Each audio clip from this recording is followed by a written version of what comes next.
Is 5 minutes and 55 seconds long. We all know Kendrick is always really specific with his numbers, and throughout his Yo, what's good, everybody? It's Mr. Composition, the MC that writes fiction, back at it with another reaction. We got the hidden meanings behind Kendrick Lamar Not Like Us music video explain. Now, if you're new to the channel, make sure to leave a like, subscribe, notification bells on so you don't miss when I drop a new video. I know there's probably definitely some stuff I missed, but let's see what stuff I didn't know in regards to this. So if new to the channel, make sure to like, subscribe, notification bells on so you don't miss when I drop a new video on the road to 5K. Let's get Kendrick's music video for Not Like Us is full of layered disses towards Drake, like this scene of him with an owl in a cage, referencing Maya Angelou's I Know Why the Cage Bird Sings, implying that Drake should stick to singing over rapping. With the owl, that's interesting because I just figured it was just simply just the Drake, thing as far as that. But to go with the whole Maya Angelou when the cage bird sings, and the fact that Kendrick was just all like,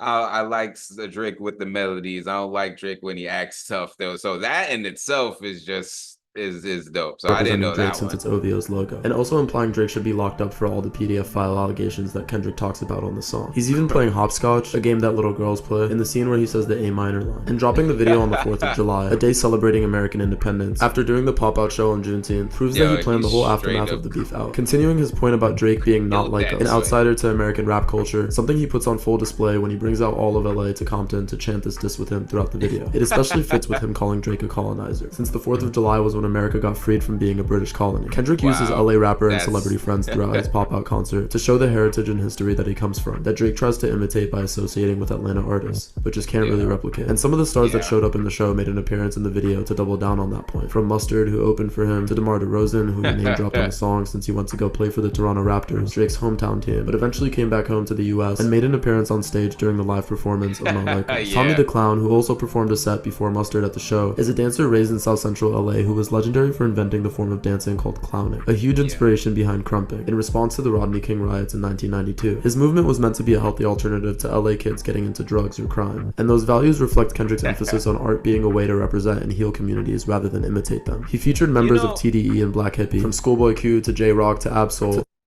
That's what's interesting when I think about this, because I think about what happens next.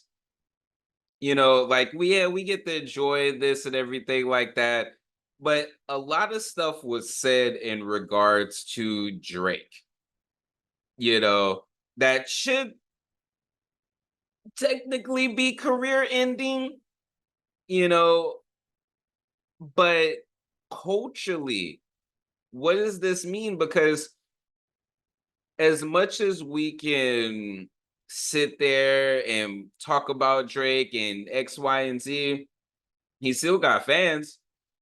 There's still people that are going to jam out to his music. And how, in the first place, was he even able to be at this point without our help? I think that us as a culture is just like, not necessarily that we're too nice, but we let everybody in, and then we want to sit up there and be like, oh, well, you did this and this, and it's just all like, well, I mean, yeah, well, what do you think was gonna happen?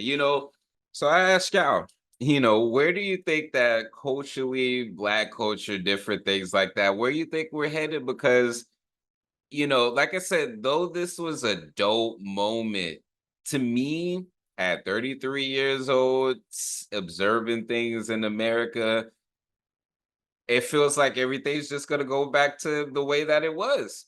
Because this isn't the first time Kendrick dropped a culturally relevant song. You got All Right, you got Black of the Bear, you got High Power. And I'm just all like, of course, it's not up to one person to, ultimately change things, but we still had so much happen in between then that it's just all like, all right, what do we want out of culture moving forward? Like I said before, I feel like this is, you know, in the destruction phase where you got to destroy or rebuild almost, because it's just wild and fascinating to me. Even people who downplay Kendrick's accomplishments, it's just all like, are we living in the same reality? Like, what is going on? Top Dog, Punch, and Muso. And the video is 5 minutes and 55 seconds long. We all know Kendrick is always really specific with his numbers, and throughout his seasons on Degrassi, Drake was always spotted wearing 555 Soul. He recreated this video of him doing push-ups in Compton from his burner Instagram page, which he also referenced in his video for N95, a scene that Drake made fun of with his drop and give me 50 hook on the diss push-ups. Kendrick later flipped this diss against Drake on Meet the Gram, saying that he would be a better father to Adonis because he'd teach him to do push-ups and build discipline instead of taking Ozempic for weight loss. Even the fact that he did push-ups in public as a celebrity in a random park in Compton was a statement about how much his city loves him and how safe he is there, something that he's saying Drake will never have in a historical center of hip-hop like LA. He also does exactly 17 push-ups. He won 17 Grammys, and he's also saying Drake doesn't want anything over 17. The pictures are off the wall in this room that has studio speakers in it, which references Drake saying, he made direct references to some of Drake's disses on Family Matters, specifically about him domestically abusing Whitney and Dave Free being the father of his son. With these scenes of that was true. The other thing is apparently like academics was sponsored by me.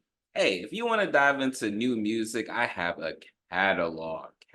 Yeah, these are not singles, these are albums. But more recently this year, I did release an album called Tame Chaos. So you can listen, stream, download, purchase all of that in the link in the description. And just, check it out because I want to see if people are actually seeing this and going to the site. So anyways, guys, sitting there and he was looking at a video, and when Kendrick was like this, he was replicating something that Drake had did when he was with some younger girl or whatever, and either she did this or something that he did within that video. So that was wild. It definitely was a coincidence.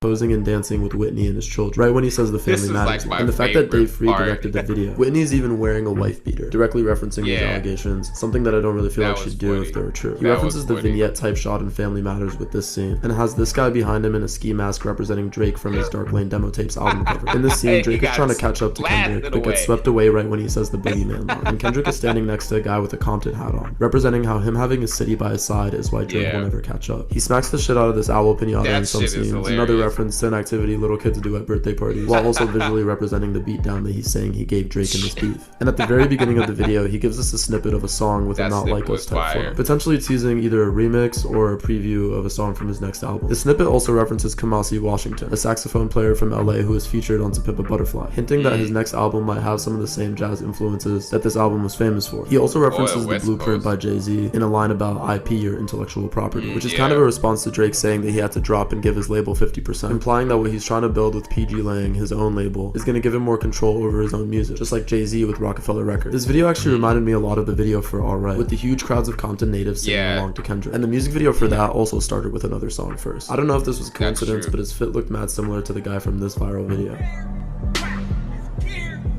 who has a lot of the same hating energy as Kendrick on Euphoria.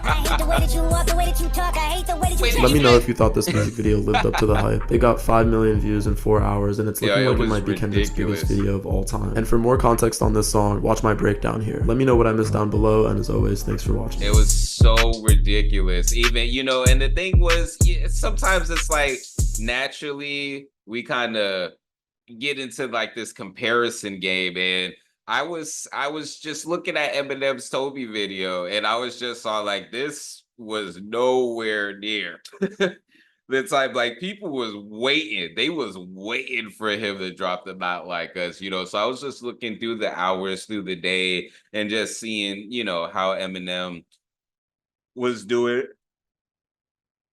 I know for sure he's definitely at several million at this point, but it was just crazy within the first hour. And people talking about bots and things on Kendrick's side. That's what like pisses me off, because I'm just like, y'all really acting like Kendrick doesn't put up numbers.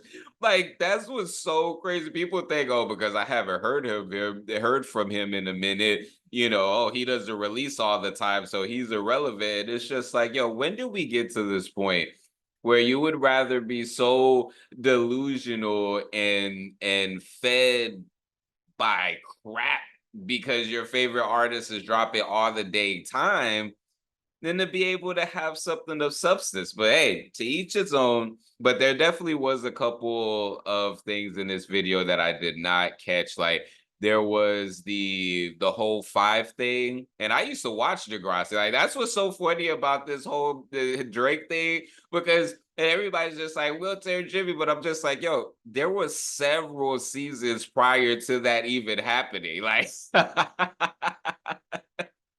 and he's always been a lame.